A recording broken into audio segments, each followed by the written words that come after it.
सुपौल राष्ट्रीय सार्वजनिक मेला में काम करने के लिए आए वाहन चालक जो काम के इंतज़ार में खड़े हैं, और देखिए कब तक इन वाहनों को काम मिल पाता है। ये मेला कमेटी में सभी छोटी बड़ी वाहनें खड़ी हैं और ये सभी चालक लोग काम के इंतज़ार में हैं। जिस किसी को काम मिलेगा वो चला भी जाएगा और जिस किसी को काम नहीं मिलेगा वो रुक भी जाएगा। तो ये सभी मलहट्टी में मेला कमेटी में गाड़ियां खड़ी है। सभी ड्राइवर भाई लोगों, आप लोगों को नमस्कार, अस्सलाम वालेकुम, सत श्री अकाल।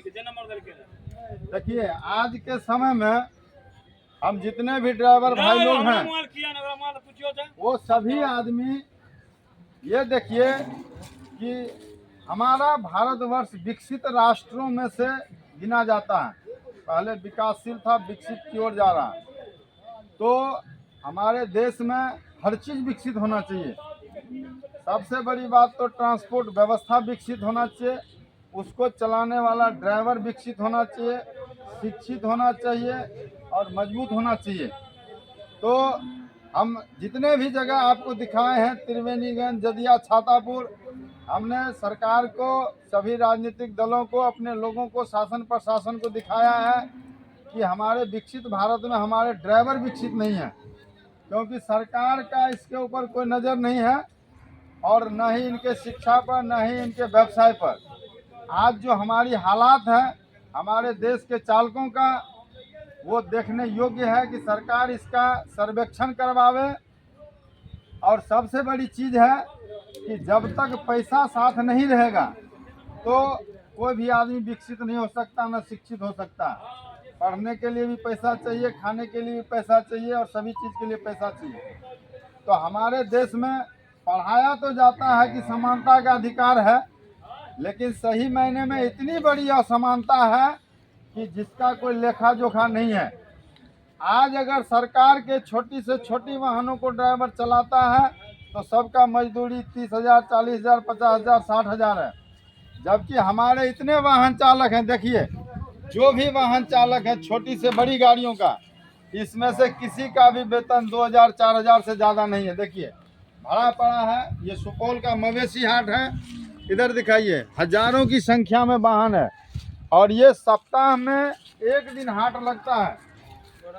सुपौल का हाट सप्ताह में एक दिन लगता है और हाट से संबंधित ये गाड़ियां हैं। आप इधर जिधर नज़र दौड़ाएंगे गाड़ी ही गाड़ी है और सप्ताह में एक दिन हाट लगता है। इन लोगों को सप्ताह में 1 और 2 दिन काम करने का मौका लगता है।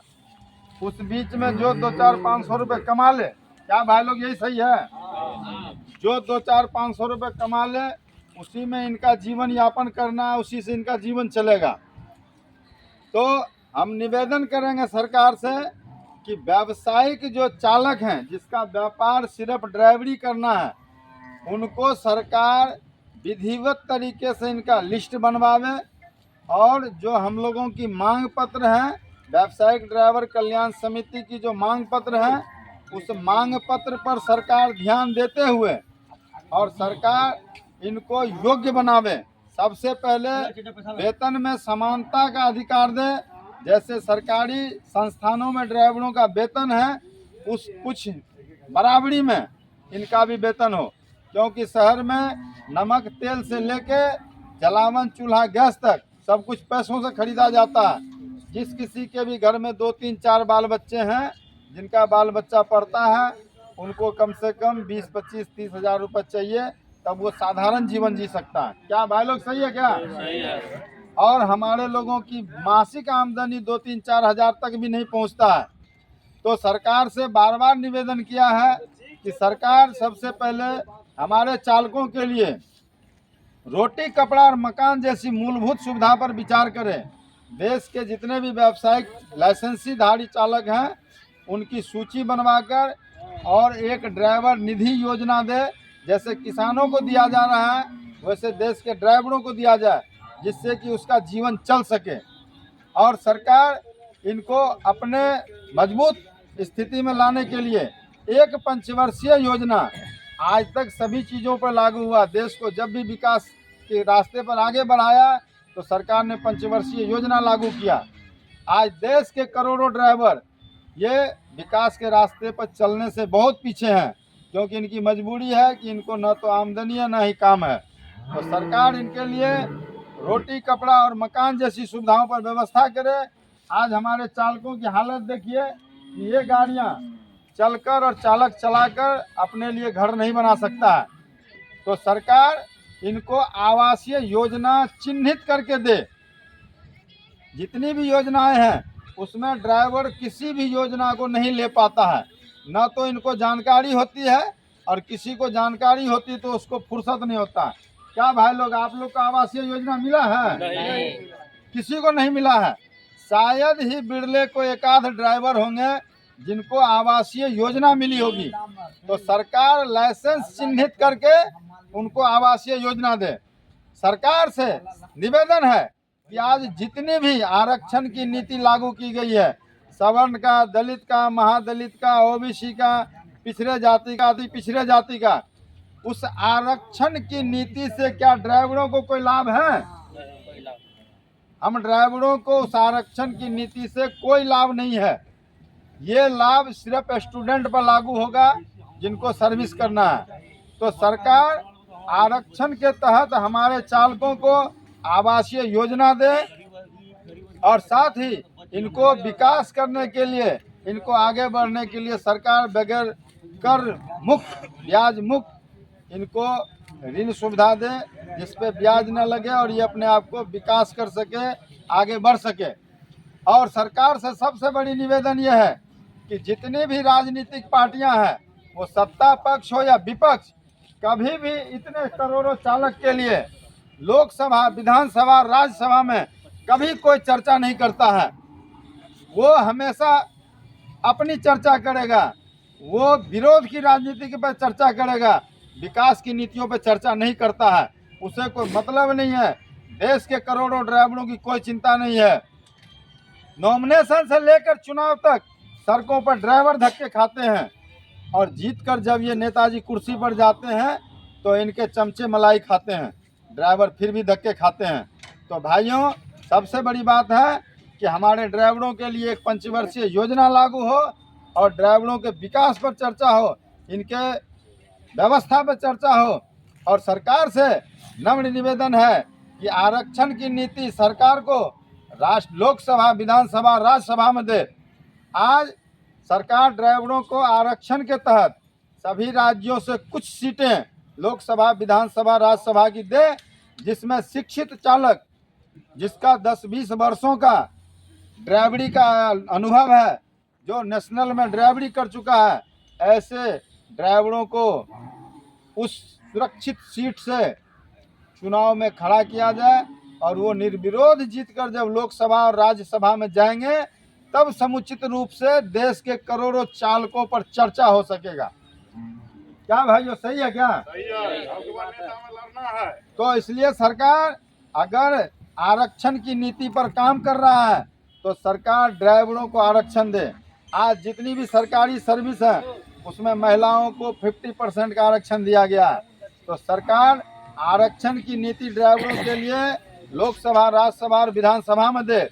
आज जितने भी परिवहन मंत्रालय में पदाधिकारी बनते हैं उसमें आप देखिए, और भी विदेशों की नीति को देखिए, जिससे अनुभव नहीं होता है उसे प्रभार नहीं दिया जाता है। तो हमारे देश का जो परिवहन मंत्रालय है उसमें हमारे ड्राइवरों का जाना अनिवार्य है, जब भी वो ड्राइवर पर सच्चा बिल पास कर सकेगा।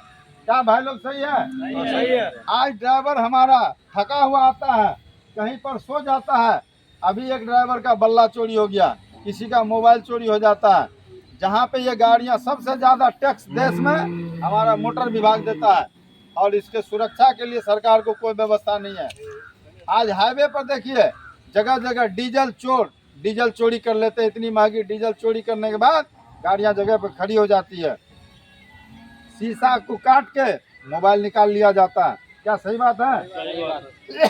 सरकार नेशनल हाईवे पर और सभी राष्ट्रीय राजमार्गों पर जगह जगह समुचित सभी सुविधाओं से लैस पार्किंग की व्यवस्था दे, जिसमें सीसीटीवी कैमरा लगा हुआ हो, सुरक्षा प्रहरी हो, जो गाड़ियां उस पार्किंग के अंदर प्रवेश करने के बाद सुरक्षित रहे, उसे किसी प्रकार की क्षति नहीं है। तो सरकार को चाहिए कि ड्राइवरों के विकास में जितनी चीजें बाधक हो रही है उस पर देखे, उस पर विचार करे। सरकार ने जो कानून लाया है, जिस पे विचार किया है कि हम चालकों को बीमा योजना देंगे। आप लोगों ने देखा पेपर में, बोलिए, चालकों को बीमा योजना देंगे, मेडिकल जांच होगी और वर्दी की योजना होगी। तो सरकार पहले लिस्ट बनवावे, उनको कौन चालक बीमा योजना, जो व्यवसाय कर रहे हैं, जिसका व्यवसाय है इन गाड़ियों को चलाना, जिसके पास दूसरा कोई व्यवसाय नहीं है, ऐसे चालकों को चिन्हित करके उसका लिस्ट बनाकर सरकार उनको बीमा योजना दे। और सभी ड्राइवरों के लिए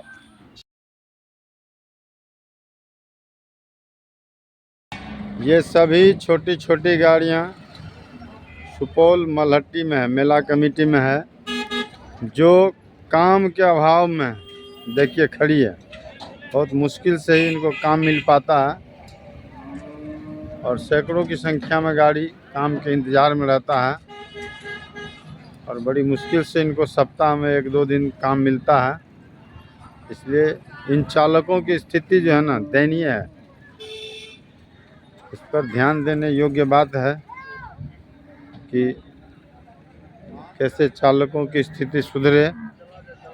देखिए दूर दूर तक बहुत सी गाड़ियां खड़ी हैं, बहुत कम ही मुश्किल से कभी कभी काम मिल पाता है इन गाड़ियों को।